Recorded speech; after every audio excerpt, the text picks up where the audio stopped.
Welcome to Paleobites, the podcast where we put the puzzle pieces of bones together and display it in a great museum hall with just words and dumb jokes, and within the time it takes to take a good poo.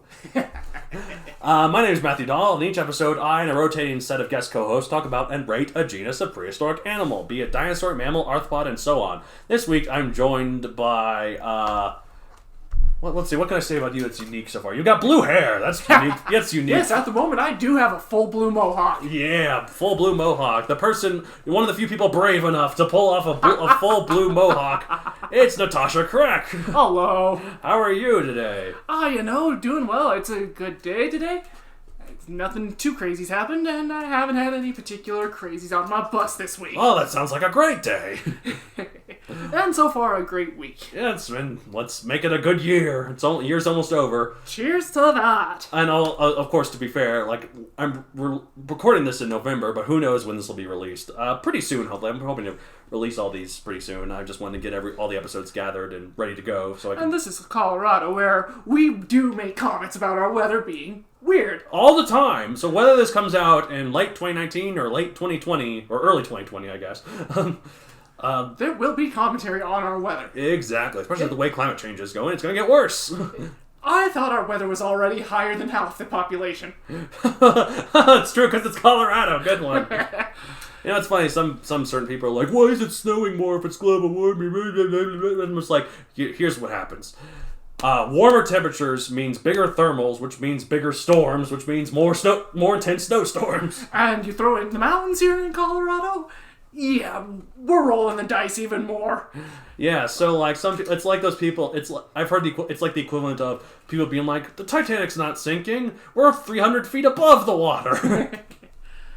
So yeah. Well, and out here, one of our running jokes is that our meteorologists are paid to get it wrong. I mean, that's true for a lot of places, I bet. But no, probably more out here than anything.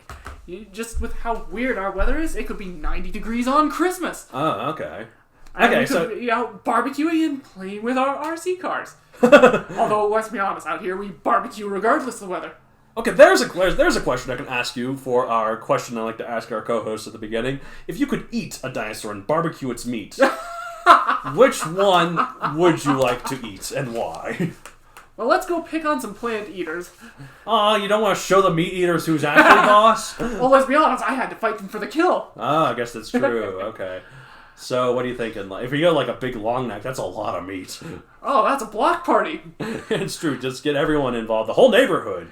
Yeah, the whole city while we're at it. You have a roast pig on a spit? Imagine the giant spit. You have to get 100 people on each side to rotate the thing. Hey, one sauropod could probably feed all of Denver County. Yeah.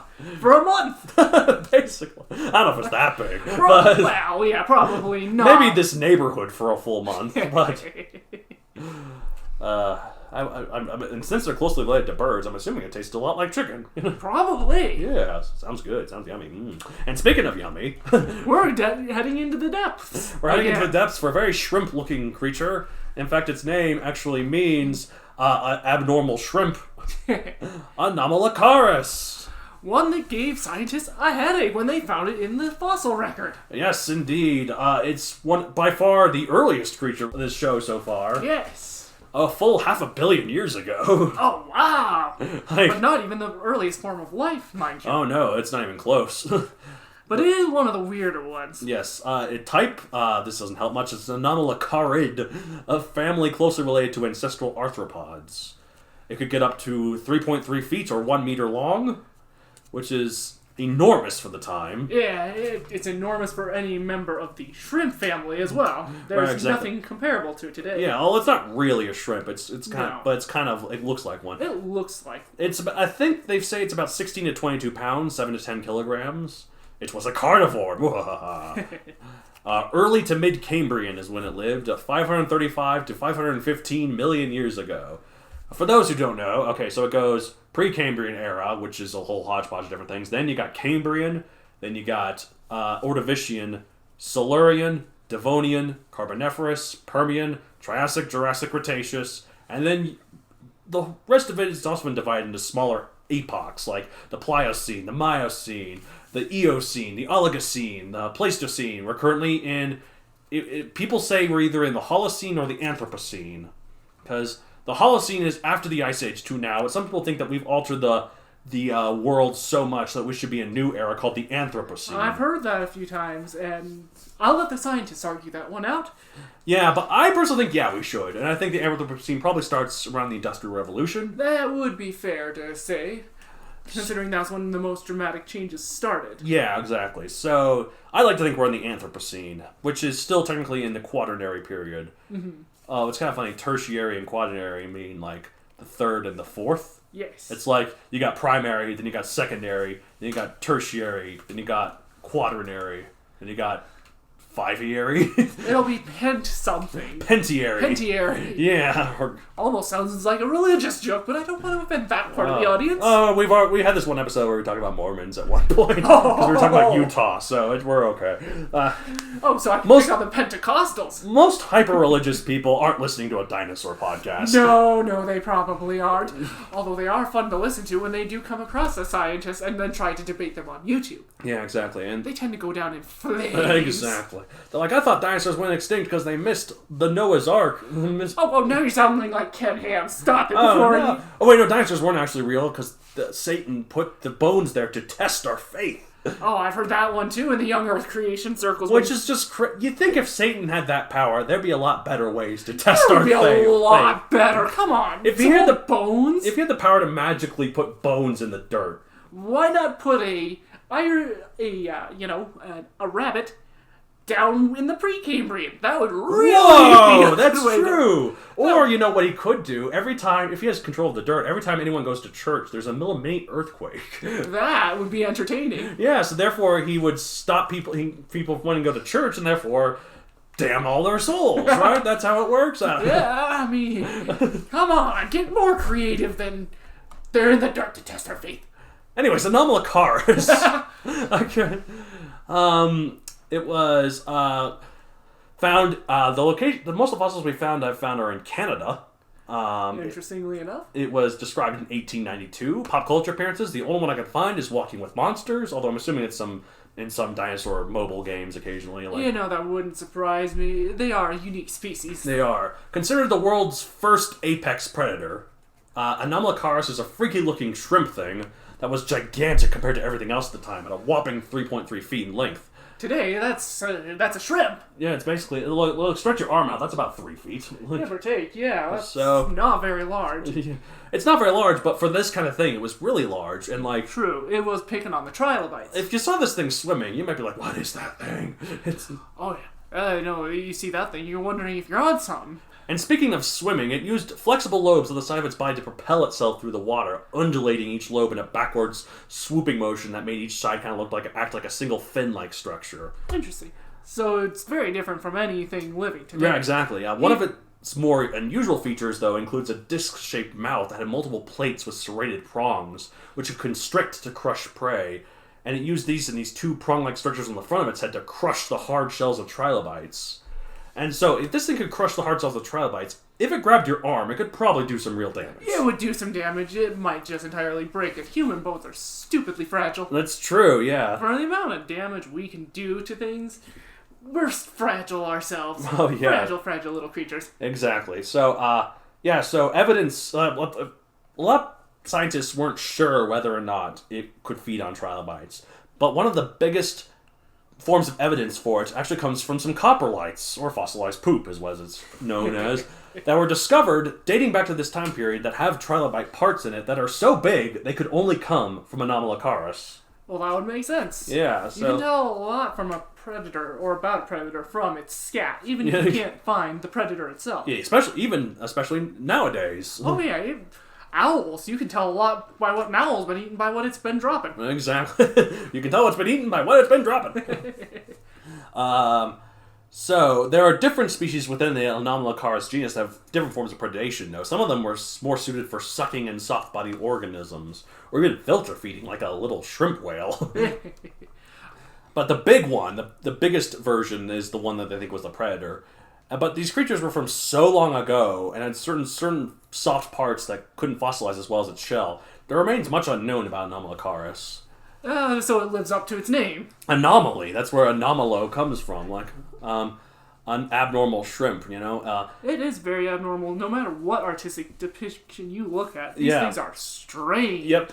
Despite the multitude of fossils discovered, though there's remains much unknown about it, but I just think it's cool that the world's first apex predator was something like this, something so alien-looking. Mm-hmm. But honestly, though, it looks positively delicious. Imagine throwing one of those shrimp on the barbie. Oh, yeah, just fry it, put some breading on it, make some popcorn and Anomalocaris. Or imagine those at a shrimp cocktail. Oh, just a giant cocktail with like an Anomalocaris just sticking out of it. Come on, don't tell me your mouth isn't watering at the thought. Just dip it in some clarified butter. Yeah, or it's like some sauce, like some, what is it we call champagne sauce? Is that what you know? There's so many sauces that shrimp go nicely with. Yeah, that's another thing I forgot to mention with you on here. You're a pretty good cook. Yes, learned from my dad, who was a chef, actually, for a long time. Okay, so if you had this 3-foot-long Anomalocaris and you had it laying dead on your kitchen table, what would you do with it? How would you prepare it? Well, that would really depend on how much I have to clean it out and what's useful and what's not. Okay. The shell would probably make a delicious stock, which would take a few days to make, but fish stock? Yeah, this would be a very fancy meal. You wouldn't be ordering this at Long John Silver's. No. Okay. That would probably taste good grilled. I mean, Yeah. if it was like modern shrimp at all, Yeah. they're good grilled. Okay. You would have to pair it with some nice flavors, though. Of course, you can put some Shrimp is seasoning on it. versatile. Yeah, it's true. You can add a lot of different seasoning onto it. Yeah. I still would like it breaded and fried, though. That's just because I Breaded and fried is always a good. It's not healthy, but it's so good. Shrimp in Alfredo. No, that's not healthy. That's Oh, probably that sounds worse. so good. All right, hold on, guys. We're going to Red Lobster after we're recording this. See, I don't know. Some people might look at this thing and might be like, that doesn't look yummy, but I don't know. Just look at it. Actually, one of the things I might mention, for each episode, I'm going to have a picture that shows the animal, just so people can visualize it better. And this one, I think that would definitely be necessary. Yes, with how strange it is, the name itself is almost word salad. Yeah, exactly. Anomalocaris. Like, that's just, yeah. So, yep, now times it's, unless there's anything else you can find there on the phone about it. Not really. I mean, whenever I look at it, the big thing that stands out to me besides, its overall design is, God, those compound eyes! Oh, it's true. They have these, that's right, I forgot. They have these big compound eyes, kind of on stalks, too. Some of them, yeah. Like, yeah. Good grief, this thing does look alien. Yeah, exactly. And, and these are some of the first eyes, too. They're very simple for the time, but they were compound, but they could filter in light, kind of see everything around them. They had an idea of what was around them. Right. Yeah, so now it's time to, everyone's favorite part of the show, where we rate the featured animal 1 out of 65 million. I don't know, I kind of want to give this a perfect score just because it's a bit small, although it's big for the time. But it's big for the time, but it's also one of those you look at it and wonder what you're looking at the same time. Yeah, it's really unique. I need to have more animals on this show that are boring, because I feel like I rate a lot of them pretty highly. Although I guess I rated one time. You weren't here for the Arthur Plura episode, but I wanted nothing to do with that creature, so I rated a 2. Not a 2 million. Let's be honest, who wants anything to do with a millipede that size? Yeah, so not a 2 million, a 2. Just 2 out of 65 million. So. I think this thing deserves a modest score, but just because it looks so alien. I think. Okay, so I'm gonna give it a 49 million out of 65 million. So. I'm gonna give it a solid 45. Okay. It's alien enough, but it's not as alien as it gets with some of the life. Yeah, some of the Cambrian creatures. Have you seen that one? It's just the spines. That's like hallucinogenia. Yeah, that's just weird. Like thing. Cambrian life was something else. It was right after what's called the Cambrian explosion. I guess we could have mentioned that. The Cambrian explosion is the part. It's the Industrial Revolution of life, basically. Yes. Because it's going into. It's the point where back before that, most creatures were single-celled or very, very simple. Yeah, simple organism, and then suddenly life just exploded, and most of the bigger classes of life or the bigger clades of life evolved from this time. Yes, this is when life really started kicking things into high gear. You got sponges, you got jellyfish, you got trilobites, you got arthropods, and you've even got the first fish. So yes. It's a crazy jellyfish, time. Yeah, well, not just those fish. But. Yeah. Jellyfish, the one creature, they serve a purpose, but my goodness, sometimes we all wish they don't exist. Well, yeah, they sting and they hurt. Yes. Maybe the one Anomalocaris that fed on softest thing, maybe they fed on primitive jellyfish. I wouldn't be surprised. A lot of creatures these days even feed on jellyfish. Not a lot of nutritional value, but there are some specialized jellyfish feeders. I'm sure they might be nice. They come out feel like gummy in your mouth. I don't know. I know this podcast this episode's making me hungry. Oh, then this will be an interesting tidbit for you. There was a short time where in Japan they were trying to make the Nemora jellyfish take off as a food item because they were giving them such a problem. Oh, Japanese are weird with their food. But they take so much care in it. I guess that's true. They treat it like an art. They do, even more so than here in America. Oh yeah, well here in America it's like, do you want it fried? Do you want it on a bun? Then yes, Fried here you on go. a bun with fries. Exactly. And Maybe sometimes picking on our own cuisine. Sometimes barbecued. Oh yeah, especially the further south you get, then they're definitely gonna Deep fried, then. deep fried or barbecued are gonna be your two options. Basically. I grew up in Texas, so I definitely remember that. But anyway, so yep, that's it for this episode. If you want to get a hold of the podcast, you can email us at mattd@mattodoncritter.com, and you can find me on social media at Mattodon on Facebook, at Mattodon64 on Twitter, and Mattodon64 on Instagram. You can contact me, you can contact Natasha, tell her ideas on how to properly prepare an Anomalocaris for dinner.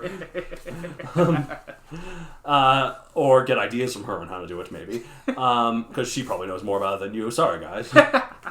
Well, unless there are any chefs in the audience, in which case, please, teach me!